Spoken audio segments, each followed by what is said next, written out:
kaalagad naman siya, no? Kay Chris na siya, so bakit nagko-content siya ng PB Team? So siguro yun yung nasa isip ni ma'am. Magandang gabi mga kalagad. So kaninang tanghali mga kalagad, may in-upload akong video which is ito. Ang topic po sa video ito mga kalagad is inaisa-isa ko halos lahat ng PB Team members at ipinaalam ko dito kung ilang subscribers ang nadagdag sa kanilang YouTube channel for the last 30 days. Nagbaka sakali kasi ako dito na may mga kalagad pa rin tayo na nanonood pa rin hanggang ngayon sa ibang members ng PB Team na gustong malaman kung ilang subscribers ang nadagdag sa kanila. So kaya ginawa ko itong video at isinali ko din dito ang YouTube channel ni Chris na at ni Inday Ugdot. Tapos pagkatapos kong i-upload itong video, agad-agad may nag-comment. Pero yung comment na niya medyo na-offend ako. Kasi iba yung dating para sa akin mga kalagad. Sabi kasi niya dito, "O bakit? Nasaan naman ang mga alagad mo?" So yung dating sa akin, sa pag-intindi ko sa comment na ito, bakit? Nasaan na yung mga kaalagad mo? So siguro dating ni ma'am itong video ko is, bakit nagko-content na siya ng PB Team? Mga kaalagad naman siya, no? Kay Chris na siya, so bakit nagko-content siya ng PB Team? So siguro yun yung nasa isip ni ma'am. So wag mo po akong itulad sa iyo ma'am na after nung issue nung Chris Pau is talagang humiwalay o bumuo ng hate para kay Chris na. Ako po, lawakan po natin ang ating pangunawa. Supporter tayo dyan, tagapagsubaybay. Pero kung ano man yung problema natin sa totoong buhay, tayo mga fans, yung mga iniidolo natin, wala po yung matutulong. No? Kaya wag po kayong aabot sa point na makipag-away na kayo or handa na kayong mag-comment ng masasakit dahil lang sa sinubaybayan nyo, no? Dahil sa sinuportahan nyo. Pwede, hindi naman required na kailangan mong mamili ng side. Pwede naman suportahan mo pa rin sila, no? Na hanggang ngayon, sa kabila ng issue nung nakaraang buwan ba yun? Pwede naman. Sabayan mo pa rin sa pagsuporta. Ako, real talk lang to sa akin ha. Hanggang ngayon, nanonood pa rin ako ng mga videos ng PB Team, lalo na kay Sir Paul. Pero aminin ko, real talk lang. Sa ngayon, pina-priority ko talagang i-movie marathon minsan kapag wala akong ginagawa dito sa bahay. Libre yung phone ko. I-movie marathon yung vlog ni Chris na at Inday Ugdot. Bakit? Simple lang. Isipin nyo ha. Hindi ko sinabi ito na sundin nyo. Sa akin lang to. Alam niyo kung bakit? Kasi si Sir Paul po, malaki na po ang kanyang YouTube channel. No? Marami na siyang sponsor. Sobrang yaman na niya. Tapos, syempre, nakasuporta pa rin ako sa kanya. So, sa ngayon, yung mga effort na kumbaga halimbawa ng pag-movie marathon, pag ulit-ulit sa mga video, pag hindi skip ng ads talaga, i-sure talaga na hindi ma-skip ang ads, ginagawa ko po yan sa ngayon sa YouTube channel ni Chris na at Inday Ugdot. Kasi po, nagsisimula pa lang yung mga bata. Wala pang sponsor. Tapos yung ang subscribers nila, ilan pa lang. Pero gusto nilang tumulong. No? So, kaming mga kaalagad, parang kami yung magiging weapon nila. Nang sa ganun, may matulungan sila bilang pag-movie marathon sa kanilang video, hindi pag-skip ng ads. So yun po, kung kaya natin suportahan ang malalaki ng YouTube channel, so kaya sana din natin suportahan yung nagsisimula pa lang. No, wag nating kumbaga okay sa inyo na yan, iangat lalo yung mga matataas. Pero wag din natin kalimutan na iangat din yung nagsisimula pa lang. No, wag yung hilahin pababa. No? Kasi yung mga taong yan involved kasi na sila Sir Paul at si Chris na, okay na po yan. Okay na sila, kayo lang talaga ang medyo Tapos yung mga ibang kaalagad natin na sinasagot yung mga nang-hit kay Chris na is rights po nila yun. Kasi ayun nga, bilang kaalagad, alam naman namin na si Chris na is hindi talaga mahilig ipagtanggol yung sarili niya. Mahilig lang siyang manahimik. So bilang yung mga kaalagad na handang makipagsagutan sa mga basher niya, so ayun yung ginagawa.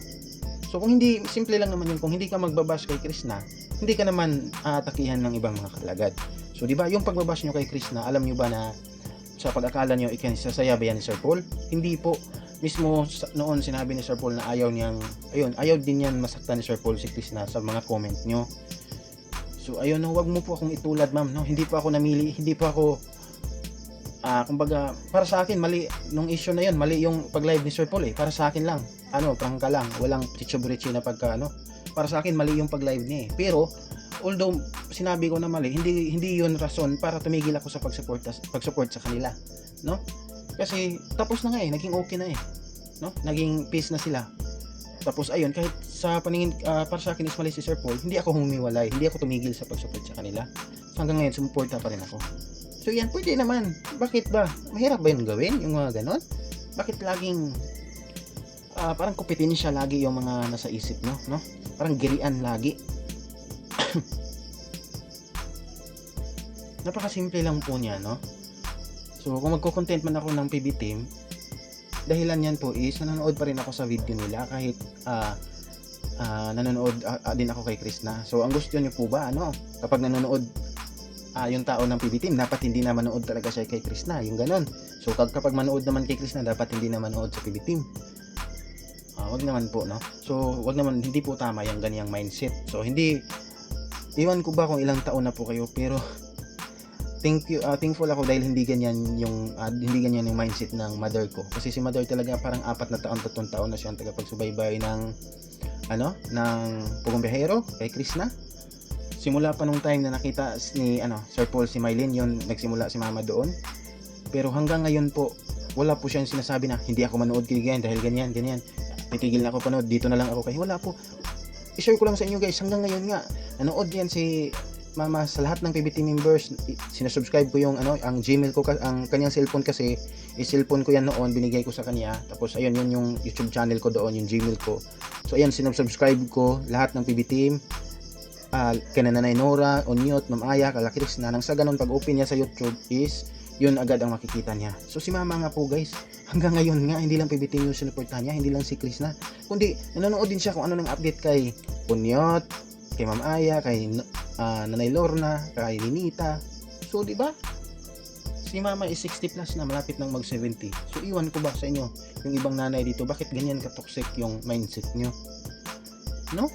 Yung iba nga dito, dahil doon sa nangyari kay Nanay Lorna, hindi na nanood kay Nanay Lorna. Pero maintindihan ko naman yung iba kasi hindi naman din, minsan sawa na din sa pinagagawa ni Nanay Lorna, na kumbaga na psycho na nila, nabasa na nila na yung style ni Nanay. Pero ayun, sa kanila na din yun. Pero itong, walang mali doon kasi kanya-kanya naman tayo. Pero itong mindset mo na ito, na i-comment mo talaga yung pagkaganon ng mindset mo. So wag po ma'am, no, dahil hindi po lahat dapat itulad sa mindset mo, no? Na kailangan mo talagang mamili at i-hit yung kumbaga i-hit yung ibang panig, no?